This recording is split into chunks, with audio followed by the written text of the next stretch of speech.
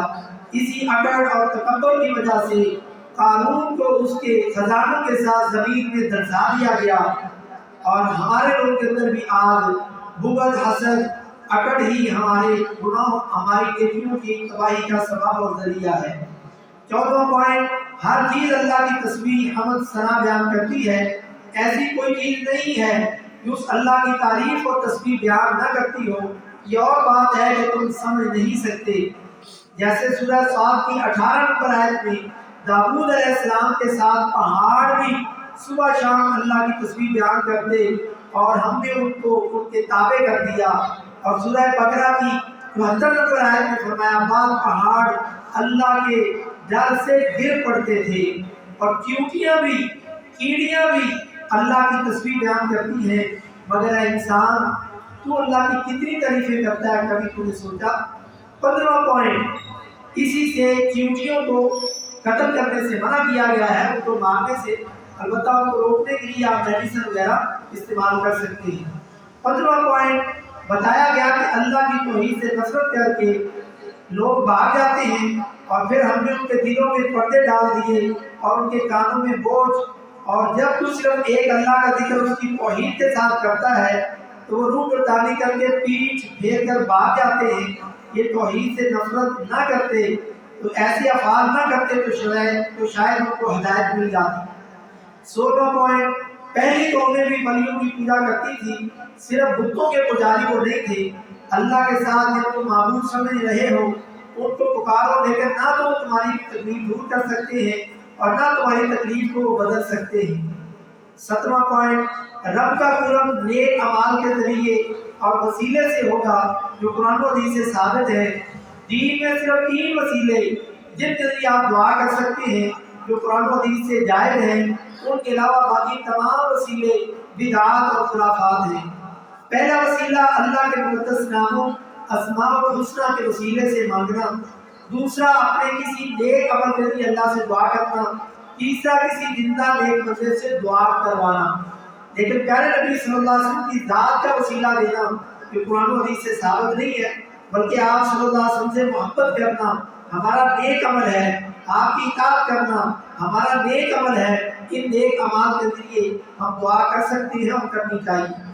18واں point, اے انسان تیری فضیلت خود رب نے بیان کی ہے کہ ہم نے اولاد آدم کو بڑی عزت اور بڑا اکرام دیا، اور انہیں خشکی اور تری کی سواریاں دی، اور انہیں پاکیزہ چیزوں کی روزیاں دی، اور بھی بہت ساری مخلوقات پر ان کو ہم نے فضیلت دی۔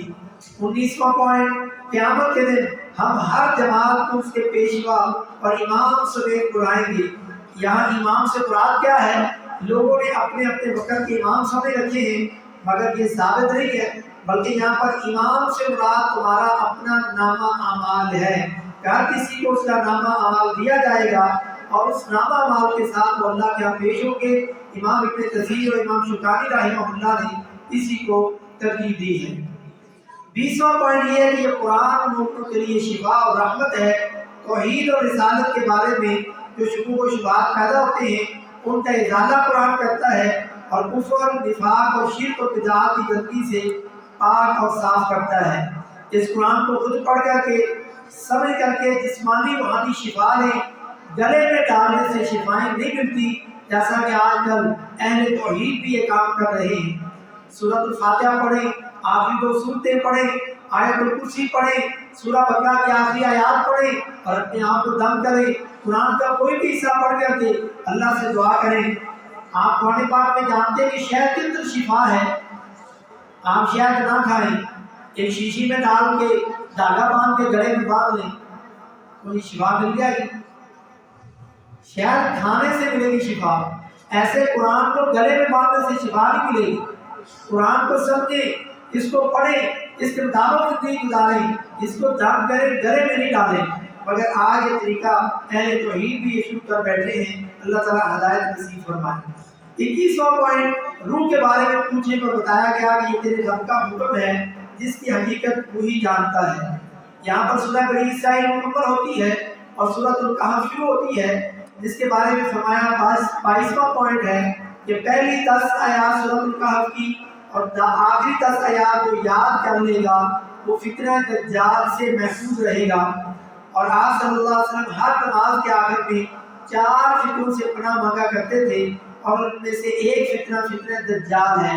اللہم انی اعوذ بک من عذاب جہنم واعوذ بک من عذاب القبر واعوذ بک من فتنة المحیا والممات واعوذ بک من شر فتنة المسیح الدجال۔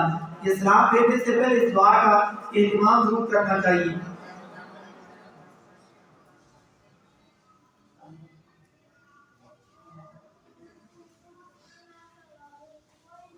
اس کے بعد سورۃ الکہف کو ہفتہ میں ایک بار ضرور پڑھنا چاہیے۔ بعض روایات میں آتا ہے کہ جمعہ کے دن ہی پڑھنا چاہیے، جائز ہے، لیکن جمعہ کے دن پڑھنا ضروری نہیں ہے۔ ہفتے میں کسی ایک دن بھی پڑھ لیں تو پورے ہفتے کو آپ کو وہی چیز ملے گی جو جمعہ کے دن ہے۔ 23واں پوائنٹ اصحاب کہف کا واقعہ لمبا اس میں ذکر کیا گیا، جو نوجوان اللہ کی عبادت کے لیے نکلے اور جو بادشاہ تھا ان کو کفر پر ابھارتا، آخر اللہ رب العزت انہیں 309 سال تک سلا دیا اور دوبارہ جب ان کو زندہ کیا تو جب باہر نکلے تو لوگوں کو پتا چلا کہ یہ جو پرانے لوگ ہیں، قصہ مختصر لوگوں نے ان کے بارے میں مشہور کیا ہوا ہے، ان کا کتا بھی ہے، یہ سب جنت میں جائیں گے وغیرہ وغیرہ، ایسی باتیں ان کے کتے وغیرہ کے لیے یہ ثابت نہیں ہے۔ لیکن اللہ تعالیٰ ہمیں اس میں یہ بتانا چاہتا ہے اللہ رب العزت ہر چیز پر قادر ہے، وہ 309 سال مرے ہوئے لوگوں کو دوبارہ زندہ اسی طرح کر سکتا ہے، تو قیامت والے دن بھی پوری کائنات کو اسی طرح زندہ کرنے پر قادر ہے۔ یہ اللہ کی قدرت ہے اور مسلمانوں کا اس پر ایمان ہے۔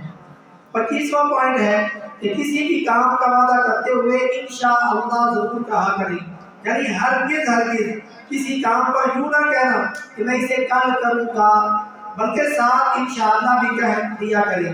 اگر کبھی انشاءاللہ کہنا بھول جاؤ تو جب یاد آئے تو کہہ دو اور اللہ سے توبہ کرو۔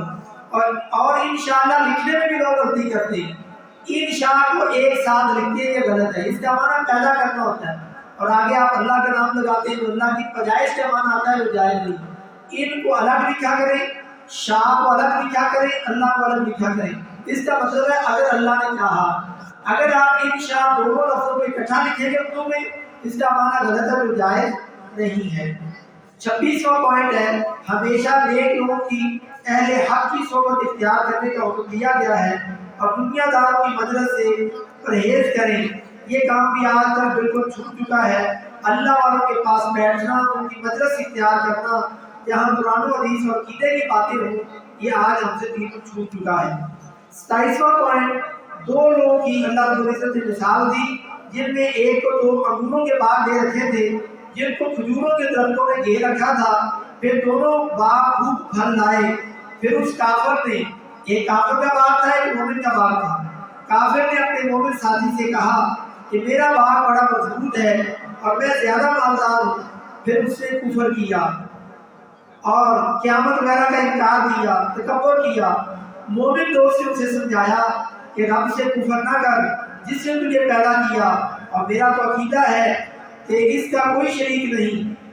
آج نوکری، اچھی چیز، کوئی باغ یا گاڑی دے کر کے کسی کی آپ دیکھیں تو ہمیں فوراً ماشاء اللہ پڑھنا چاہیے، لا قوت الا باللہ پڑھنا چاہیے، لیکن ہم کہتے ہیں ہائے اللہ ہوئے ہوئے، یہ والی چیزیں نظر لگاتی ہیں اور یہ جائز نہیں۔ تو آپ بھی کسی کی چیز دیکھیں، بچوں کو عادت ڈالیں، کوئی بھی خوبصورت چیز دیکھیں، اچھی چیز دیکھیں، فوراً ماشاء اللہ لا قوت الا باللہ کہیں۔ یعنی جو کچھ ہوتا ہے وہ اللہ کی مرضی سے ہوتا ہے، وہ چاہے تو اسے باقی رکھے، چاہے تو اسے تباہ کر دے، اس کی طاقت اور قوت کے بغیر کچھ نہیں ہوتا۔ لہذا لوگوں کے بچوں پر، لوگوں کے مال پر، لوگوں کے گھروں پر، لوگوں کی گاڑی پر، لوگوں کی اچھی زندگی پر نظر نہ لگایا کریں، بلکہ ماشاء اللہ پڑھا کریں اور اللہ سے دعا کیا کریں۔ پھر اس کے کفر اور تکبر کی بنا پر اللہ نے عذاب بھیجا اور سارا ان کا باغ اور پھل ضائع ہو گیا۔ پھر وہ کہتا ہے کاش میں اپنے رب کے ساتھ کسی کو شریک نہ ٹھہراتا۔ شرک کی وجہ سے عذاب آتے ہیں۔ ہمارے ملک میں بھی آج دوسرے تیسرے دن نئے عذاب آتے ہیں، کہ شرک کی وجہ سے جو ہر جگہ پر پھیلا ہوا ہے۔ پھر اس کی حمایت اور مدد کے لیے کوئی جماعت نہ اٹھی جب اللہ نے عذاب بھیجا، اور نہ اس کا وہ مال اور باغ اس کو دوبارہ واپس مل سکا۔ 28واں پوائنٹ یہی سے ثابت ہوتا ہے کہ اختیارات اللہ کے پاس ہیں جو اللہ پر حق ہے، مگر عذاب آنے پر توبہ کا کوئی فائدہ نہیں۔ 29واں پوائنٹ باقی اور اثر رہنے والے نیک اعمال ہیں۔ تمہارا مال، تمہاری اولادیں یہ دنیا کی زینت ہے، مگر باقی رہنے والے نیک اعمال ہیں۔ 30واں پوائنٹ جس میں اعمال نامے ملنے پر انسان کہے گا کہ ہائے یہ میری خرابی، یہ ایک ایسی کتاب ہے جس نے نہ کوئی چھوٹا میرا کام چھوڑا نہ کوئی بڑا کام چھوڑا، جو کچھ بھی میں نے کیا اس کتاب میں سب کچھ لکھا ہوا ہے، اس انسان افسوس کرے گا۔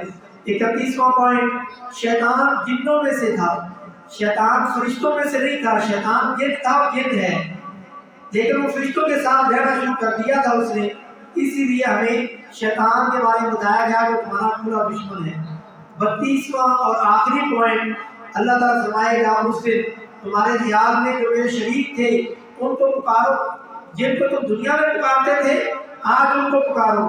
تو قیامت کے دن یہ لوگ اپنے شریکوں کو پکاریں گے، لیکن کوئی بھی ان میں سے ان کو آواز نہیں دے گا، ان کے درمیان ہلاکت کا سامان کر دیں گے، یعنی پھر پردہ ڈال دیں گے۔